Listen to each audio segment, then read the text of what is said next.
un temps voilé par les nuages, l'obscurité rougeâtre du coucher du soleil laisse place à des nuances de rose, de violet puis de bleu qui s'estompent à leur tour. Tandis que le béton noir a conservé la chaleur du soleil écrasant, l'air environnant se rafraîchit peu à peu. La poussière de la ville retombe, les lucioles apparaissent et le cortège aussi. Les rues palpitent au ralenti, habitées par la fébrilité qui précède les grands événements. Petit à petit, une clameur estivale monte, joyeuse, sacrée, presque magique. Le groupe de K-pop le plus important au monde fête ses 10 ans. Ce soir, la fièvre BTS s'empare de la capitale pour un événement que l'on n'attendait plus.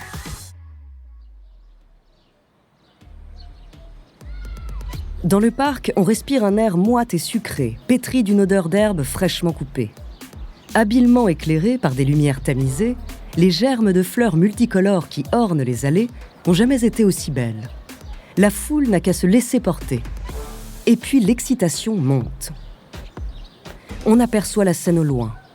L'immense scène, toute nimbée d'un mauve magnétique. Pour l'occasion, c'est d'ailleurs toute la ville qui s'est parée de la couleur emblématique du groupe, de l'imposant pont World Cup à la mairie elle-même et jusqu'à Seoul Tower qui surplombe la ville. Nous sommes le 17 juin 2023. On dirait à s'y méprendre un soir de fête nationale, et ce pourrait bien être de cela qu'il s'agit. Le groupe resplendit dans chaque pays du monde et fait la fierté de tous en Corée du Sud. Il a même conquis l'ensemble de la classe politique du pays. Ses membres se font de plus en plus l'écho de la jeunesse en prenant publiquement position sur d'importants sujets de société. C'est donc bien la célébration d'un joyau national qui se prépare.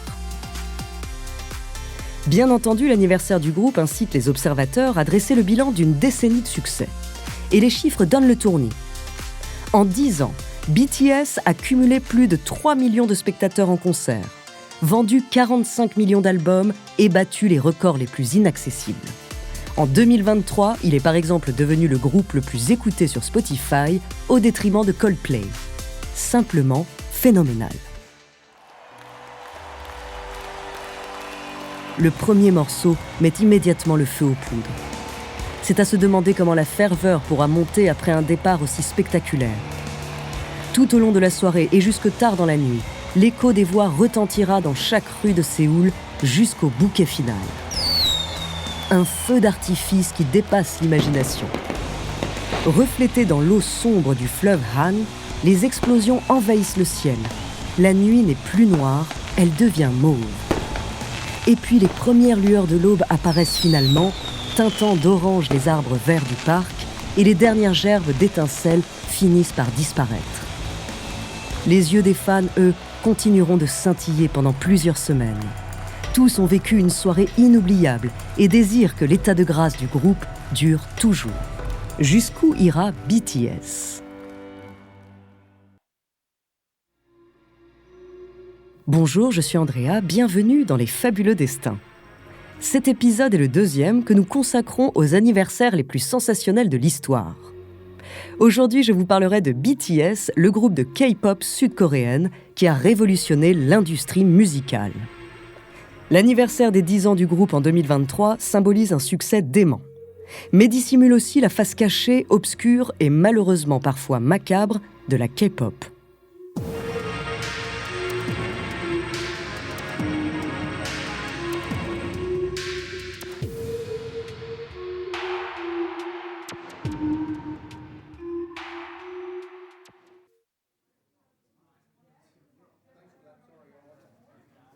Les 7 membres du groupe ont rarement été aussi élégants.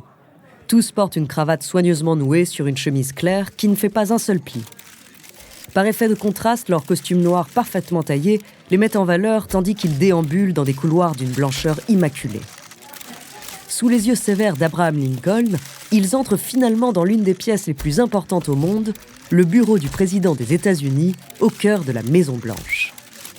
À l'évidence, l'atmosphère est plus qu'intimidante, mais elle se détend rapidement sous l'impulsion de Joe Biden lui-même, souriant, mu par une seconde jeunesse qui révèle ses yeux pétillants. Il déclare « Je souhaite que vous vous sentiez ici chez vous », puis clique sur sa tablette d'un air malicieux.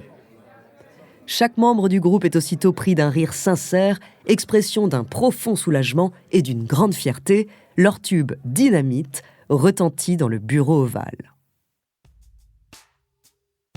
Si chaque sortie médiatique de BTS est scrutée par des millions de personnes à travers le monde, celle du 31 mai 2022 est sans conteste l'une des plus symboliques de l'histoire du groupe. Reçus à la Maison-Blanche par Joe Biden et Kamala Harris en personne, les membres se font la voix d'un message politique essentiel, s'entretenant avec les plus hautes instances au sujet de la vague de racisme sans précédent que connaît la communauté asiatique aux États-Unis. Depuis la crise du Covid-19, 2 ans plus tôt, amalgames et préjugés ne cessent de croître. Et les États-Unis sont malheureusement loin d'être le seul pays concerné. Les artistes dont la voix possède une telle portée dans le monde sont rarissimes. Et BTS compte bien utiliser la sienne autant que possible. En témoigne cette phrase du leader du groupe qui marque la conférence de presse du jour. « Nous ressentons une grande responsabilité et nous voulons rendre tout l'amour qu'on nous a donné. »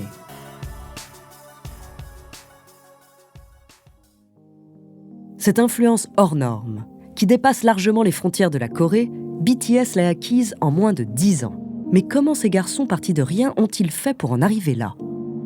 L'ascension vertigineuse du groupe est indissociable de la trajectoire du genre musical de la K-pop, qui lentement mais sûrement n'a cessé d'étendre son succès depuis 30 ans.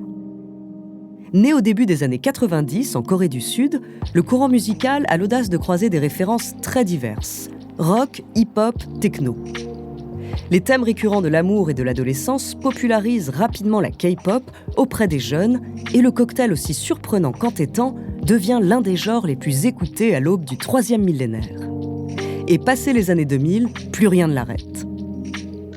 Dans le sillage de l'engouement mondial autour de la pop culture asiatique, la K-pop s'exporte à l'international grâce à la plateforme qui révolutionne Internet, YouTube. Au début des années 2010, on estime que la K-pop rapporte 3,4 milliards de dollars à travers le monde. Le chiffre paraît aujourd'hui ridicule tant il n'a cessé d'augmenter depuis. C'est dans ce contexte qu'est créé BTS en 2012, avec une stratégie imbattable. Réunis autour de Jungkook, le chanteur principal, et Rap Monster, alias RM, le rappeur principal, les 5 autres membres sont d'excellents danseurs et chanteurs. Tous perfectionnent leur spécialité avec une formation artistique qui pousse l'exigence toujours plus loin. Tout ce travail paye finalement au-delà des espérances. En 2017, le Time Magazine classe BTS dans le top 25 des groupes les plus influents du monde. En apparence, les 7 garçons, tous âgés d'à peine 25 ans, vivent un véritable rêve éveillé. Mais quand les paillettes commencent à s'effriter, les fans découvrent des pratiques qui plongent leur chanteur préféré dans une immense détresse. La K-pop vend du rêve en faisant vivre à ses artistes un véritable cauchemar.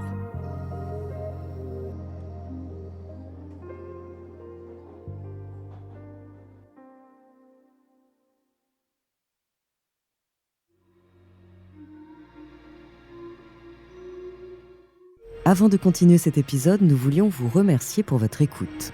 Si vous voulez continuer de nous soutenir, abonnez-vous à la chaîne Bababam Plus sur Apple Podcast. Cela vous permettra une écoute en avant-première et sans interruption.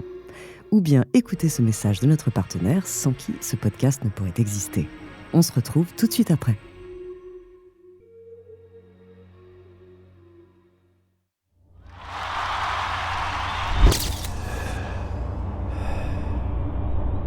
Rap Monster a le souffle court. Debout sur la scène, figé dans la posture de fin de chorégraphie, cerné par un nombre incalculable de danseurs et de projecteurs, il affiche un sourire parfait sur un visage trempé de sueur. Aujourd'hui, sur la scène du Stade de France, le rappeur en chef de BTS fait face au flash de téléphone de 80 000 fans en délire. Des sensations contradictoires le bouleversent. Il ressent une profonde fierté de livrer de telles performances, mais accuse en même temps la fatigue émotionnelle et physique qui vient avec le niveau d'engagement qu'il s'impose. Et puis, il y a la peur. La peur des chants, des cris et des sons qui souvent s'entremêlent pour n'être plus qu'un gigantesque bruit. Parfois, sur scène, il doit chasser l'inquiétude qui lui vient quand dans une salle de 80 000 personnes, il pense qu'il a 160 000 yeux rivés sur lui.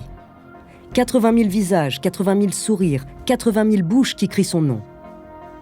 N'importe quel artiste en devenir, désireux d'intégrer le star system, rêve de bénéficier d'une telle reconnaissance. Ce serait comme regarder le soleil dans les yeux. Mais ceux qui atteignent ce stade dans leur carrière ne le savent que trop bien. De telles sensations ne viennent pas sans un sublime de terreur. Mais ceux qui atteignent ce stade dans leur carrière ne le savent que trop bien. De telles sensations ne viennent pas sans un sentiment de terreur. Depuis 2014, et malgré un succès qui ne faiblit pas, l'industrie de la K-pop est régulièrement pointée du doigt pour ses pratiques abusives, illégales, extrêmement dangereuses pour une grande part des artistes qui la font vivre. Il n'est pas rare que, par exemple, un chanteur doive donner un concert à Paris le vendredi, puis un autre moins de 24 heures après à Tokyo, sans avoir pu dormir. On estime que 60 groupes de K-pop se lancent en Corée chaque année. Pour plaire aux adolescents, les jeunes artistes, hommes et femmes, sont hypersexualisés. La pression énorme qui vient avec la concurrence et l'entraînement drastique auquel ils sont soumis par leurs producteurs provoquent de graves troubles anxieux et des dépressions sévères, à tel point qu'au fil des années, des chanteurs se sont suicidés par dizaines. Si les studios ont été forcés de revoir leurs pratiques, certaines injustices sont malheureusement tenaces. À moins que l'on ne fasse partie des artistes les plus en vue comme BTS, beaucoup de salaires sont tout bonnement scandaleux. On peut enchaîner les tubes et les concerts et n'être payé que l'équivalent de $600 par mois.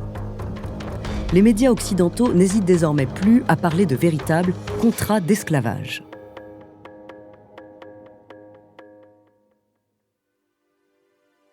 Si son statut de leader le protège en partie, BTS reste un outil fondamental du soft power sud-coréen. En témoigne la visite à la Maison-Blanche de juin 2023. Le gouvernement de Corée n'hésite pas à se servir du groupe dès qu'il le peut. En octobre 2022, BTS a par exemple accepté de se produire à Busan pour soutenir la candidature de la ville à l'Exposition universelle de 2030. Ces sollicitations ont atteint un point culminant quand, dans un contexte de canicule sévère perturbant l'un des festivals les plus populaires du pays, le ministre de la Culture lui-même a exprimé le souhait que BTS vienne à la rescousse pour sauver ledit festival. Une date à assurer du jour au lendemain, littéralement, sans aucune préparation. Impensable. La controverse prend une ampleur démesurée sur les réseaux sociaux en seulement quelques heures. Les fans expriment une grande colère dans des posts enflammés sur Twitter. Les artistes de K-pop ne sont pas des travailleurs publics qui ont une obligation de restaurer la dignité et le prestige de la Corée. Le gouvernement doit arrêter d'abuser de son pouvoir auprès de l'industrie de la musique. Si cette fois, le ministre a finalement admis à demi-mot une maladresse, cette polémique illustre bien le fait qu'aucun groupe n'est à l'abri de cette pression constante. Et c'est bien la mobilisation croissante des fans du monde entier qui fait lentement pencher la balance vers une industrie plus humaine et plus équilibrée. Mais il reste encore un long chemin à faire. Merci d'avoir écouté cet épisode des Fabuleux Destins, écrit par Clément Prévost, réalisé par Matthew Rock. Dans le prochain épisode, je vous parlerai de Grace Jones, une artiste inclassable, femme fatale et icône queer intemporelle. Son anniversaire à New York, digne des soirées du Grand Gatsby, fut le reflet de son existence fantasque et spectaculaire. En attendant, si cet épisode vous a plu, n'hésitez pas à laisser des commentaires et des étoiles sur vos applis de podcast préférés.